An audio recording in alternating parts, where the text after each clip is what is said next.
Good morning. I'm so glad to have been invited to speak this morning. I see so many familiar faces.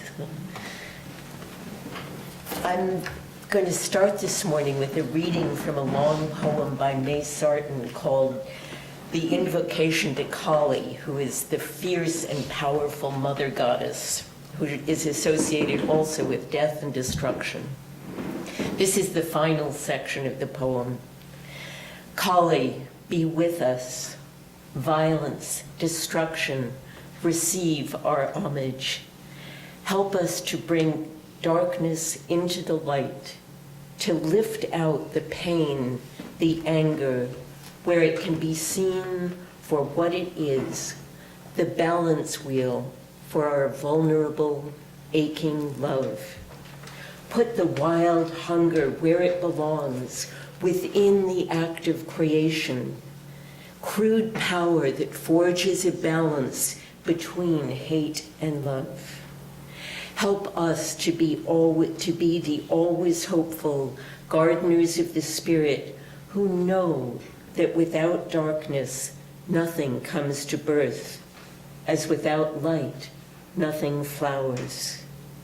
Bear the roots in mind, you, the Dark One, Kali, awesome power. So my sermon is about wild things, and they've been on my mind lately, all winter actually. Every morning I get up and look out the window to see how much snow has fallen this morning. And there are tracks, wild things living in our yard, wandering through the snow in the dark, coming right up to the edge of our house looking for food. I can't see them, but I know they're there because of their tracks. They move in the darkness, unseen, shying away from people as they seek safety and food in the underbrush. They're the hidden wilderness in what appears to be our very tame suburban cul-de-sac. They are part of the whole, whether they're seen or not. And this got me to thinking about embracing the whole of life, the dark as well as the light, about cultivating wildness and accepting it along with the light and visible aspects of our lives. And it got me to think about being vulnerable and being whole. And my theme this morning is that we become whole by embracing the darkness along with the light. And of course, I'm talking about more than deer in the backyard. I'm talking about our souls, our deepest selves. The Quaker author and teacher Parker Palmer writes that like a wild animal, the soul is tough, resilient, resourceful, savvy, and self-sufficient. It knows how to survive in tough places. It's also shy, he says, hiding in the underbrush unless it's safe to come out. We have to understand, he says, that wholeness is not about perfection, but about embracing brokenness as an integral part of life. The wild things are the brokenness, the imperfections, and the vulnerability that make us human. Now, Wild Things, of course, refers to Maurice Sendak's wonderful book, Where the Wild Things Are. You know that one? Yeah?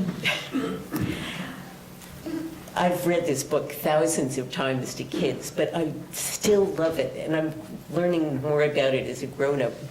The boy Max wears his wolf suit, and he's naughty and gets sent to bed without his supper. And trees grow in his room, and vines, and he sails off across days and weeks and almost across a year to where the wild things are. And my favorite part, he tames those wild things who roar their terrible roars and gnash their terrible teeth. He tames them by the magic trick of looking straight into their yellow eyes without blinking once. And they make him the king of the wild things until he grows lonely and wants to be where someone loves him best of all And so he sails back through days and weeks and almost over a year to his own room.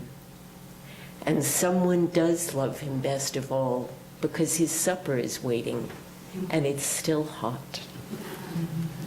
He goes back to where someone loves him best of all.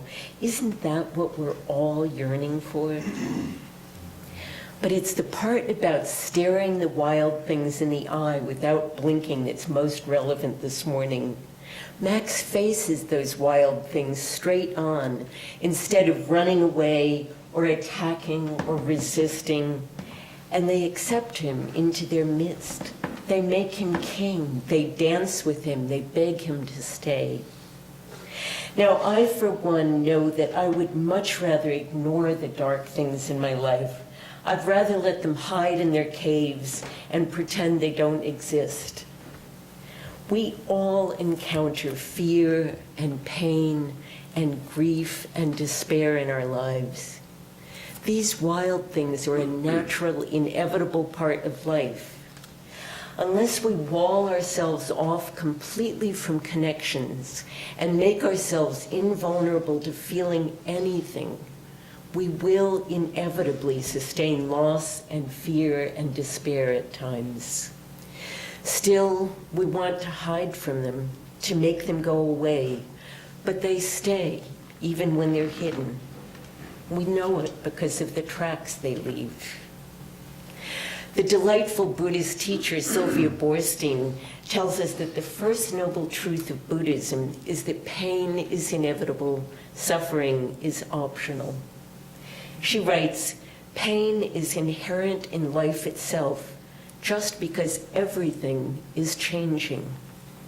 Those of us who have chosen the relational life have made the choice that the pain is worth it. We make ourselves vulnerable to pain precisely because we choose to be connected to others through love. We encounter pain, the dark, because we care, because we are open, because we are shy souls trying to find our way through the underbrush." The story of the Buddha's early life shows how even the most protected and privileged people inevitably encountered the dark side of life. You may have heard this tale before, but here's how the Buddhist writer Jack Kornfield tells it. The Buddha to be was deliberately protected from the problems of the world, sequestered in beautiful palaces during his early years.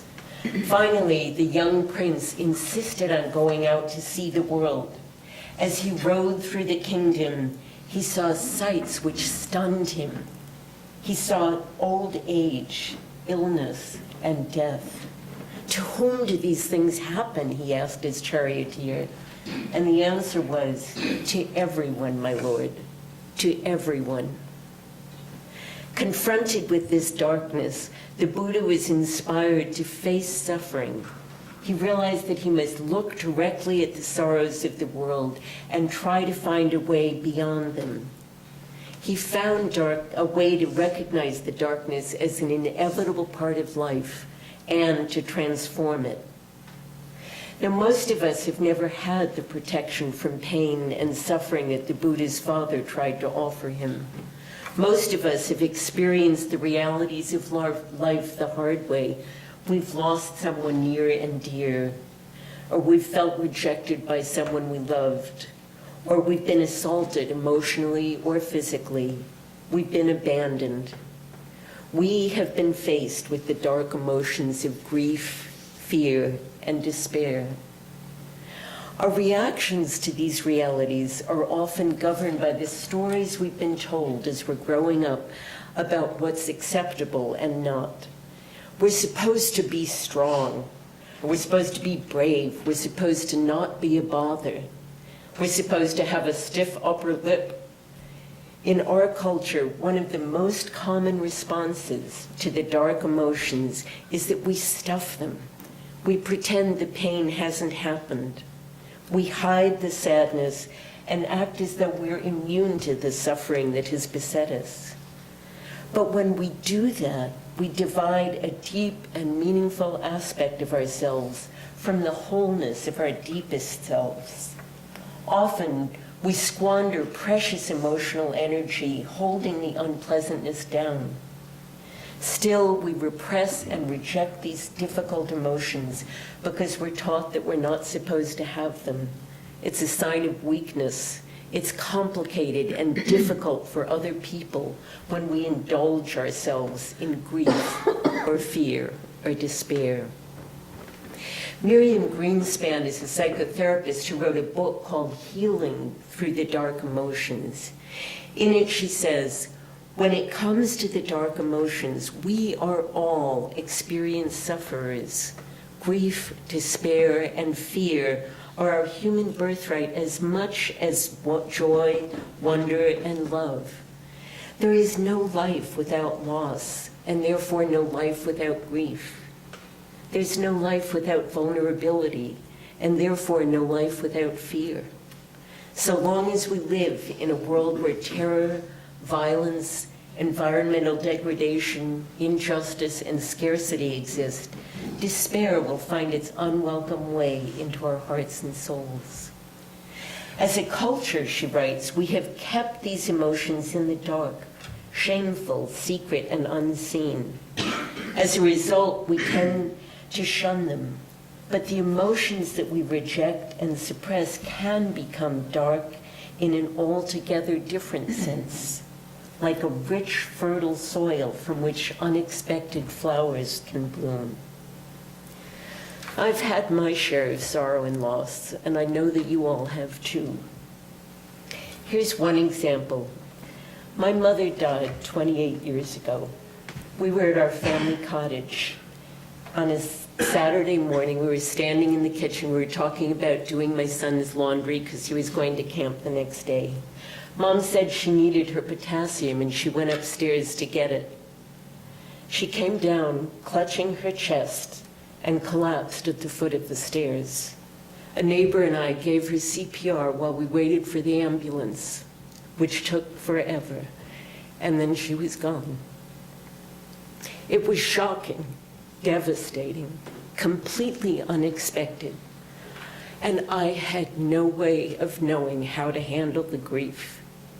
I called into work on the Monday morning to say I wouldn't be back as planned, and I was astonished that my hard-driving boss said, take all the time you need. Even though I had been a member of our church in Rochester for a couple of years at that point, it never occurred to me to tell anybody there that my mother had died. When people I knew sent cards and flowers, I was surprised and grateful. I sent thank you notes, and I went back to work after a week as though nothing had happened. It was time to be over it, I thought. I certainly didn't know how to look grief and loss straight in the eye without blinking once. It hadn't occurred to me how intense and deep this sadness would be, so I shoved it into a corner of a dark, dusty basement. I hid it away in a little box that I wouldn't have to open again. This isn't an uncommon way to handle grief. It was wild and unfamiliar, and I didn't know what to do. I certainly didn't understand about cultivating the dark and accepting the wholeness of life. And I have discovered since then that I wasn't alone in fearing that if I started to cry, I would never stop. I wanted to be done with the grief. I didn't want to face it full on.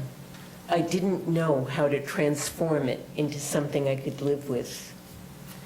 We are none of us exempt from the pain of life, from the dark emotions. But how we choose to cultivate that darkness makes all the difference. Miriam Greenspan believes that we can find the power of the sacred, not despite suffering, but in the midst of it. She calls this the alchemy of the dark emotions. It takes attention and listening, befriending and letting go to transform the dark emotions. It's not an easy process, but it's worth it in the end. Through this alchemy, Greenspan writes, grief moves us from sorrow for what we've lost to gratitude for what remains. Fear of life's fragility is transformed into the joy of living fully with openness.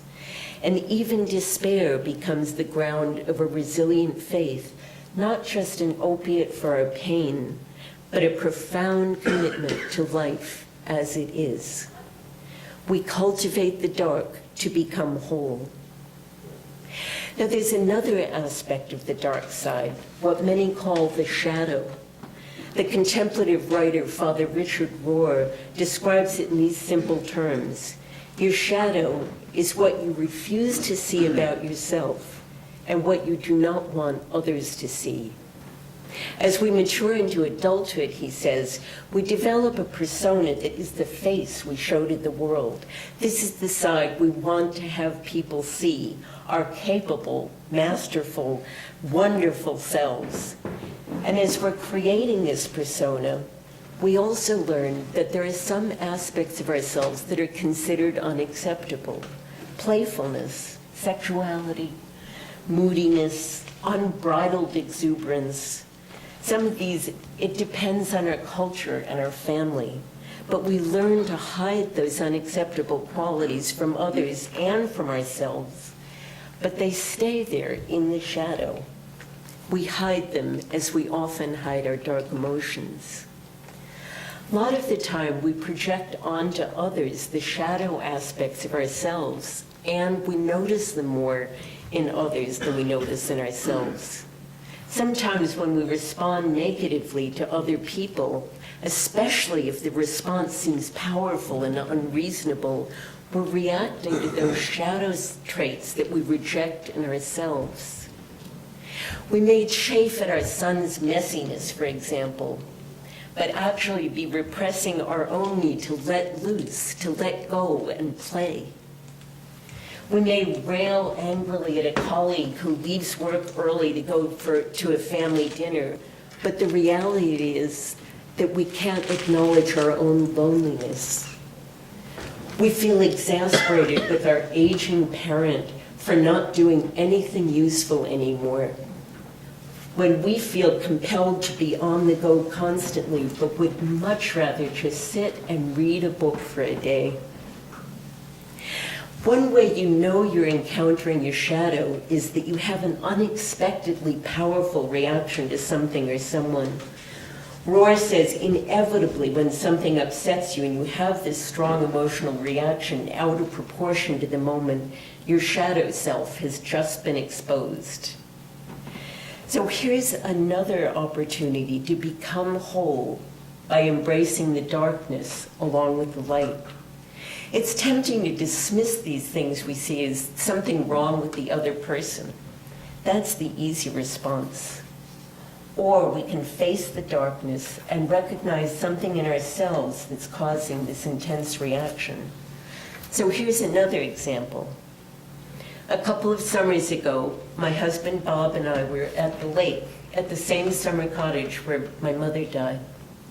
We were sitting on the porch just talking, and Bob said casually, "You're dictatorial." For all I know, he was joking. He does that sometimes. But to me, it felt like a punch in the gut, a physical punch in the gut, which I know for a fact he didn't intend. That one comment had way more power than it ought to have had, and I knew that it had touched something deep inside me. So I tried to figure it out and think about it, and I realized that even though I think of myself as being an accommodating person, especially with Bob, I also know that I can be a little controlling. That was the superficial analysis, and I lived with it for a little while. But his comments stuck with me, along with that punched in the gut sensation. Luckily, I had an appointment with my spiritual counselor, whom I see regularly, soon after we got home from the lake. She and I sat with this shadow question. I talked, and she listened. With her gentle probing and her non-judgmental presence, with her witnessing to my pain, I discovered that it went back to losing my mother.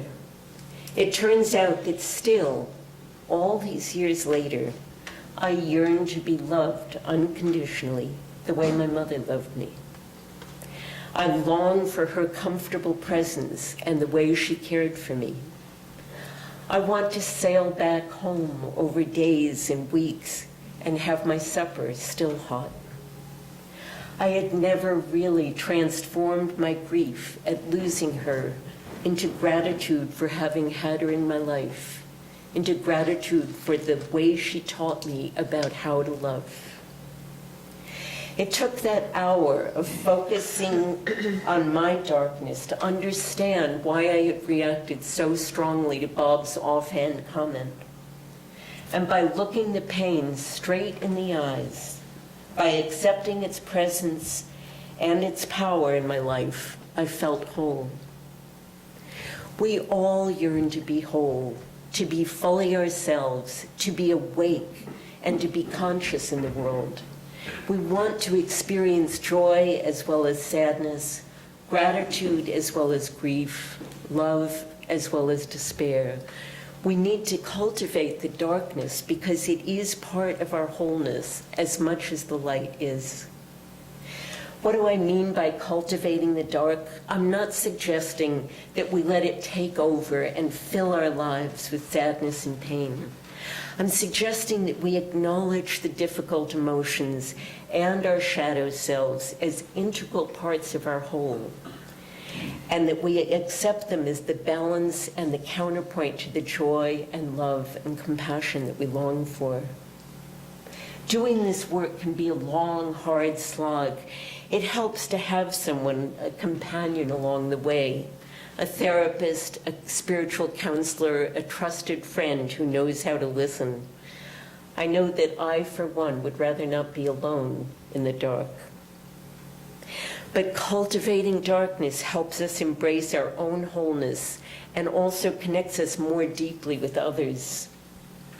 We are none of us immune from the pain of living, but by holding our pain gently, by not forcing it into a dark box, by letting it exist and letting others know it exists, by being vulnerable enough to let others see our pain, we create deep and meaningful connections. And we develop compassion for those who also live with darkness, which is all of us. May Sarton says it so beautifully in the poem I read earlier.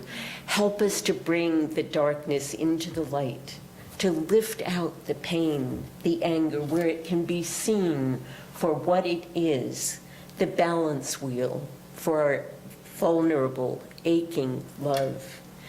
Help us to be the always hopeful gardeners of the Spirit who know that without darkness, nothing comes to birth, as without light, nothing flowers. Become gardeners of the Spirit. Cultivate the dark, knowing that from the darkest compost come the fattest tomatoes, the brightest flowers, the luscious vines. May love bloom from the dark, fertile soil of all our lives. May it be so, and amen.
share the energy, the joy, the love, and let us extinguish this flame, but not the light of truth, the warmth of community, or the fire of commitment.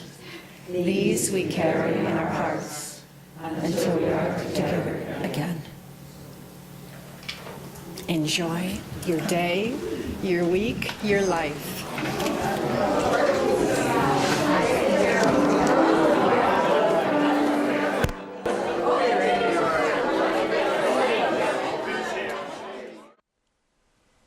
Join us for worship every Sunday at 10 a.m. at the Unitarian Universalist Church of Canandaigua, a welcoming congregation. We are located at 3024 Cooley Road, 4 miles west of South Main Street, Canandaigua, just north of the intersection with Routes 5 and 20. Look for the blue signs just before the turn. Your comments about this program or questions about the church are welcome at 585-396-1370 or at our website, www.canandaiguauu.org. Producer and editor, Daniel Brigham.